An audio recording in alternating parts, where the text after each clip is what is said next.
We've met before. Yes. Nice to see you again. How are you? Yes, it's great. Oh, God, what a crowd. Yeah, Hi. Rod, how you doing? How many of you are there? Not too many. You know, we're traveling light today. Okay. Yeah, how long have you lived on the street? 54 years. I bought it in 52. Oh, wow. I first noticed Tony Benn on a British television show debating a newly proposed tax on university tuition. The idea you tax people because you're educated, you tax them because they're rich. If my doctor made £1 million, and it's absolutely ludicrous. And you see students give up 3 years of work, where they might be earning money, perhaps on skilled wages, they go, and then they end up with a debt of £12,500 under the present system. They marry another student, which I did, that's £25,000, then you take out a mortgage, you start life with a debt of £70,000, and every employer would love to employ someone with a debt of £70,000 because they won't cause any trouble. Tony Benn is from a different era of politicians. After serving in the Second World War, he became a prominent member of the Labour Party. People were hungry for new ideas, and at the age of 25, he was elected to Parliament. Always a champion of the working class, he backed labor unions and encouraged political action through non-violent means. And unlike most of Parliament, he publicly supported Sinn Féin and the reunification of Ireland. Tony has based his long career on sticking to his beliefs and not changing them to garner votes. Ministers have lied and lied and lied about the mining industry. He has now retired from Parliament so that, in his own words, he can devote more time to politics. Well, that's my miner's lamps, which are the sort of Oscars, if you're in the Labour movement, to be given a miner's lamp. I've got 1, 2, 3, 4, 5, 6, 7, because I represented miners in Parliament. I think the fact that you could get elected to office for 51 years, that's the point. I must show you I won't be elected to anything. I must show you my election poster, which said, as a committed socialist, I put it on my poster, increased taxation, no war. I put it all there, and I still got elected. The and what did you take away from those 51 plus years in terms of what you learned about the power of the corporation versus the power of the people who are supposed to be the government? Yes, well, this idea of representation interests me. You see, if you're a member of Parliament or Congress, when you have your district or constituency, as we call it, and it's the only job in the world where you have one employee, and in the case of Parliament, 60,000 employers, if you're a congressman, 240,000 employers, and you are responsible to them, you represent them. And what has happened recently, and I think it's something worth thinking about, the task of representation is to change the system to meet the needs of the people. But with the power of global capital now, instead of being represented, people are being managed. People are being changed to fit them into the system, instead of the system being changed to meet people's needs. And that's a huge transformation. I mean, the world is now run not by the American president or the British Prime Minister, the International Monetary Fund, the World Trade Organization, the multinational corporations have a far greater power than political leaders. And people sense this. And they become cynical and so on, and turnout in voting is low. But actually, this is an attempt to reverse the power of the vote. If the power is taken away from you and handed over to corporations or international organizations that are not elected, then you realize that you've lost something of fundamental importance.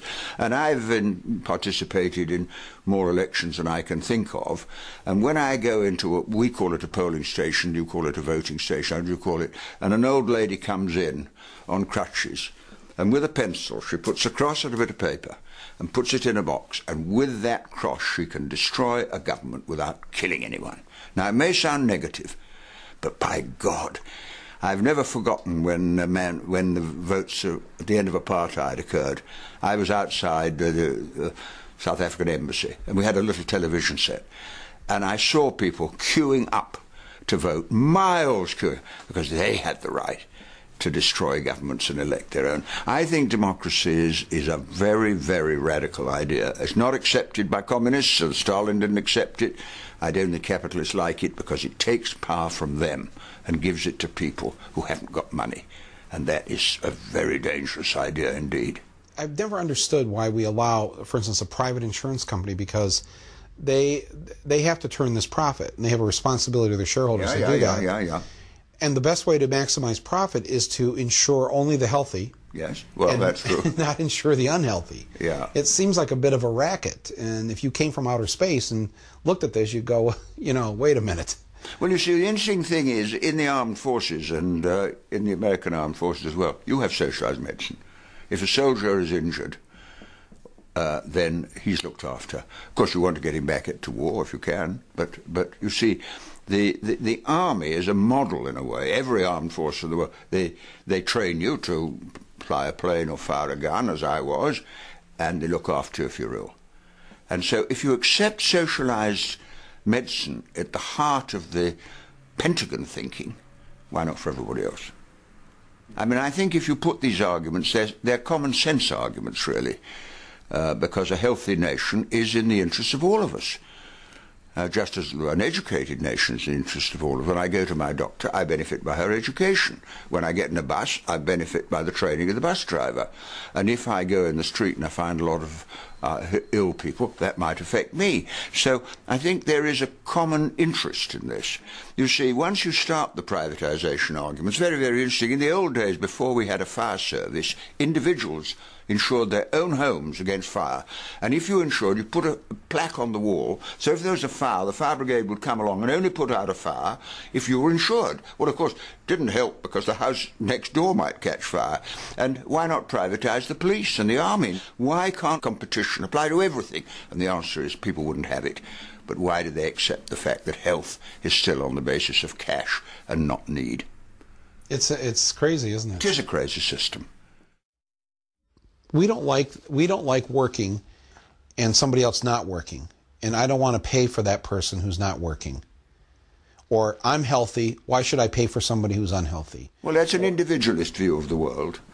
But on the other hand, the guy who isn't working, if he had a job, might be your customer, if you want to turn it into economic terms. Maybe. The word customer is a very interesting word. It comes into all the language now. And I was on a train the other day, and the ticket collector said, customers who boarded the train look after their tickets. And I said, I'm not a customer, I'm a passenger. Oh, no, he said, he looked in a book, you're a customer. So I said, well, if I go to health for my operation, to a hospital for operation, am I a patient or a customer? Well, the book didn't advise him on that. But the thing about a customer is, if you haven't any money, you can't be a customer. So the word customer dehumanizes the poor. The people who need homes most are the homeless people in the streets. But they're not customers because they can't afford a house. So economic language classifies us according to our money and not our need. And I just think that leads to unhappiness, revolutions, conflict, struggle. Why? Why don't we just recognize, as we do in our own family, we wouldn't allow a child to starve because they were inadequate. You'd look after them. You wouldn't allow a parent to starve. You'd look after them. And I think this is where the Because that's your family, though. But why was anybody else's family my responsibility? Yeah, but then the question is, are we not all one family? And anyway, what Jesus said, I mean, this is why I do think Jesus can be properly interpreted as one of the major founders of the socialist idea, that we are all one family. And indeed we are too, because, you know, if your neighbour's got some serious disease, you pick it up. If your neighbour's house catches fire, your house catches fire. So I think these ideas are very simple to explain. Do you think it's safe to say that perhaps Jesus was the first socialist? Well, that point has often been made, and somebody said that does not mean he was a Labour MP for Galilee North, and I agree with that.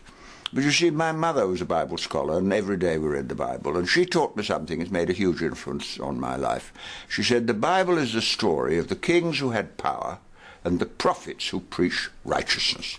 And she taught me to support the prophets and not the kings. It's got me into a lot of trouble in my life, but it makes an awful lot of sense today. Because Jesus did, he preached justice. And I think justice, which is a moral question, is much more important than profitability or strength or weakness. And, of course, the most powerful religion in the world today, as you know, is not Judaism, Christianity or Islam. It's the people who worship money.